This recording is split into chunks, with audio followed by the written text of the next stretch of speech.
Hello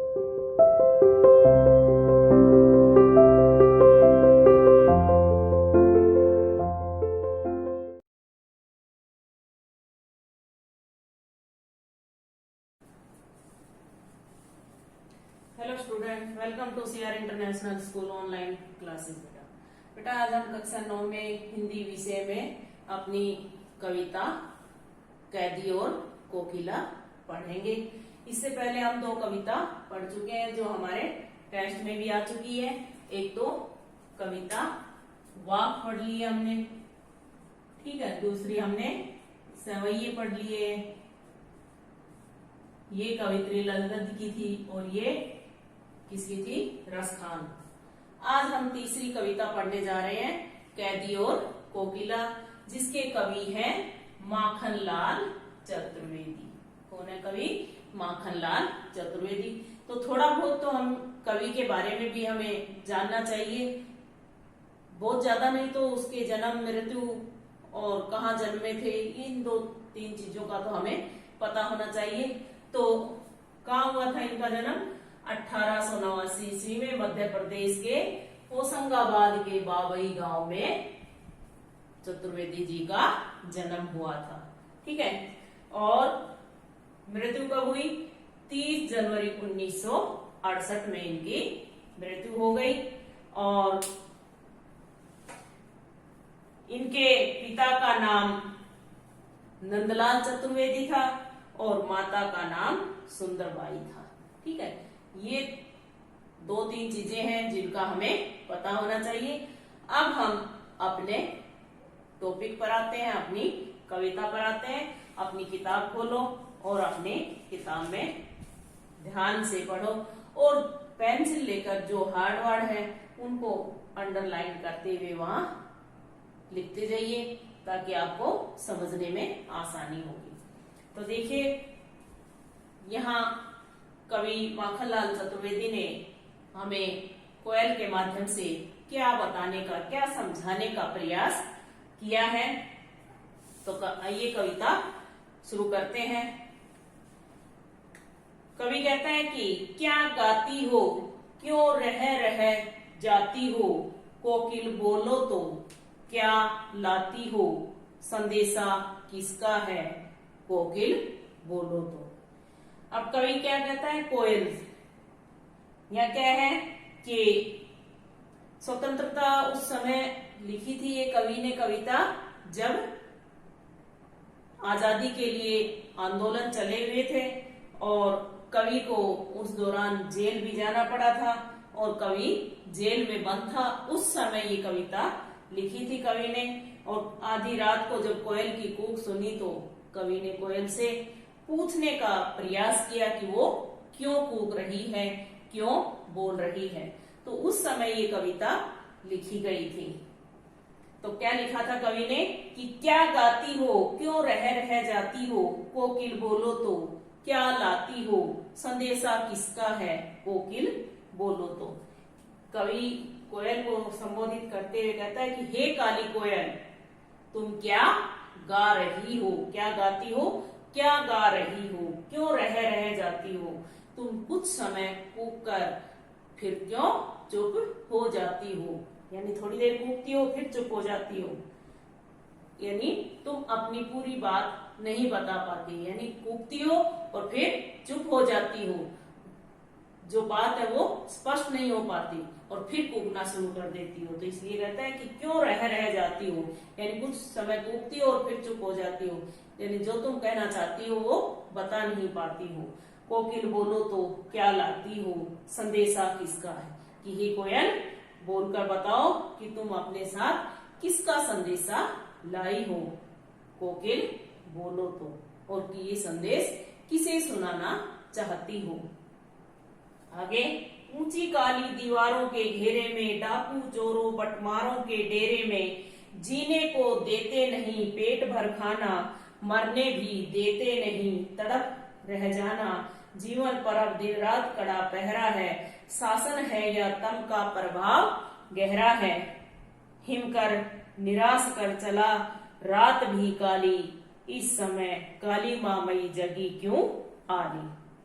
तो देखिए कि ऊंची काली दीवारों के घेरे में। कवि क्या कहता है कि मैं तो जेल में बंद है वो, तो कहता है कि मैं ऊंची और काली दीवारों से घिरी जेल में बंद हूं, डाकू चोरों बटमारों के डेरे में। और जहां मैं बंद हूं वहां डाकू, चोर, बदमाश, लुटेरे आदि बंद हैं। जीने को देते नहीं पेट भर खाना। और कहता है मैं इन अपराधियों के बीच में ही बंद हूं, मुझे कोई अलग से नहीं रखा गया है।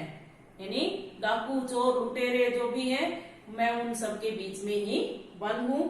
और जो ये प्रशासन है, यानी ये जो जेल के अधिकारी हैं, ये क्या करते हैं कि जीने को देते नहीं पेट भर खाना, ये भरपेट खाना भी नहीं देते। जिंदा रहने के लिए भोजन तो चाहिए ना, इसलिए ये जीने के लिए भरपेट खाना भी नहीं देते हैं। मरने भी देते नहीं तड़प रह जाना, और ना ही ये मरने देते हैं। यानी ना तो मतलब क्या हुआ, ना तो मैं ढंग से जी पाता हूं और ना ही मर पाता हूं, केवल तड़पता रहता हूं। जीवन पर अब दिन रात कड़ा पहरा है, शासन या तम का प्रभाव गहरा है। अब क्या कहता है कि मेरे जीवन पर दिन रात सख्त पहरा लगा हुआ है। यानी ये जो जेल के अधिकारी हैं, ये कड़ा पहरा लगाए हुए हैं। शासन है या तम का प्रभाव गहरा है, पता नहीं अंग्रेजी शासन की व्यवस्था है या घने अंधकार का प्रभाव है, यानी घने अंधेरे का, पता नहीं इनका शासन ऐसा है या अंधेरे का प्रभाव है।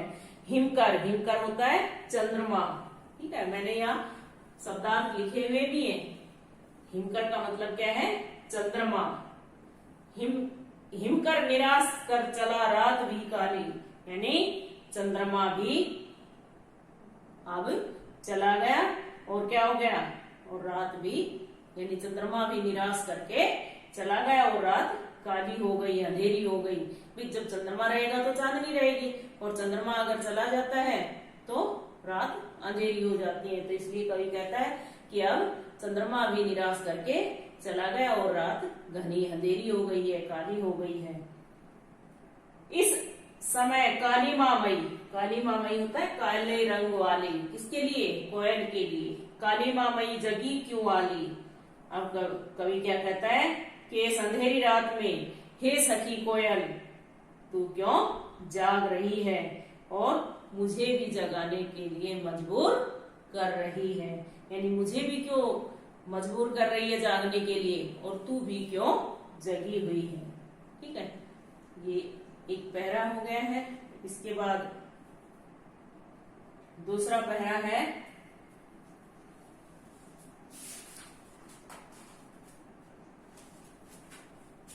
दूसरा है क्यों भूख पड़ी वेदना बोझ वाली सी, कोकिल बोलो तो क्या लूटा मृदुल वैभव की रखवाली सी।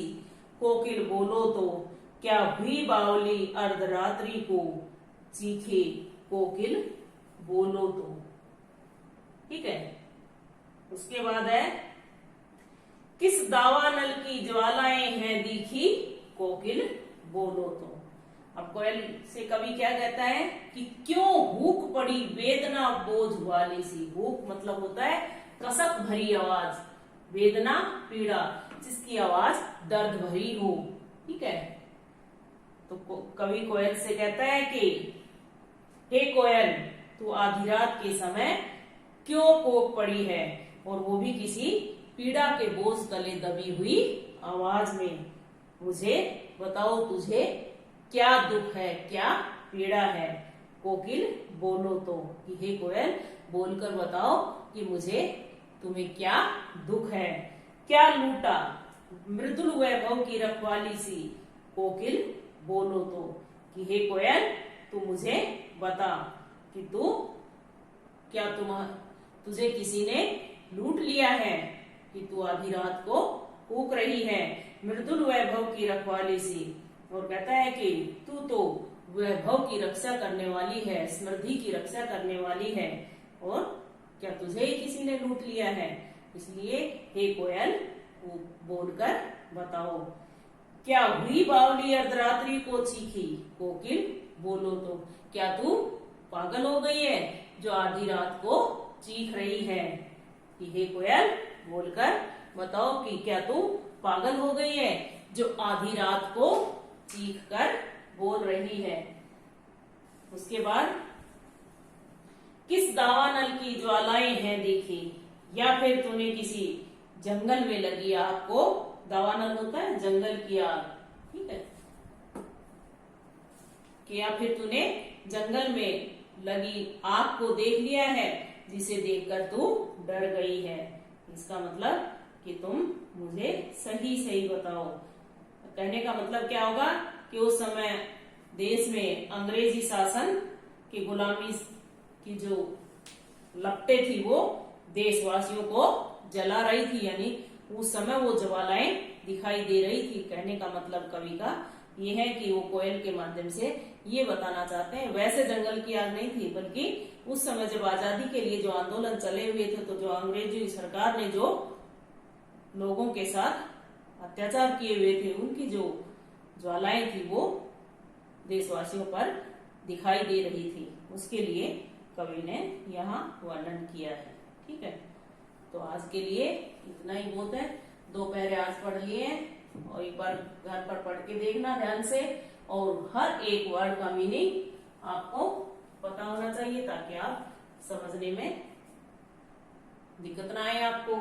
ठीक है, जैसे बटमार, डाकू, तम, अंधेरा, हिमकर, चंद्रमा, काली मामई, काले रंग वाली यानी कोयल, आली, सखी, भूख, कसक भरी आवाज, वेदना, पीड़ा, मृदुल, कोमल, मीठी यानी तुम तो बहुत मीठा बोलने वाली थी और आज तुम्हारी आवाज में दर्द है। वैभव, स्मृति, बावली, पागल, दावानल, जंगल की आग। ठीक है, और ज्वाला, आग। इस तरह से आपको हर वर्ड का मीनिंग पता होना चाहिए, और अगर मीनिंग पता है तो आप भावार्थ अपने आप समझ जाएंगे। जब तक भावार्थ नहीं समझेंगे आप इन बिटवीन ट्यूशन नहीं कर पाएंगे, इसलिए ये समझना बहुत जरूरी है। ठीक है बेटा, एक बार घर से एक बार पूरी कविता को 2 पहरे पढ़ाए, दोनों को ध्यान से पढ़िए, समझिए और क्वेश्चन बनाने का प्रयास कीजिए। ठीक है बेटा, धन्यवाद।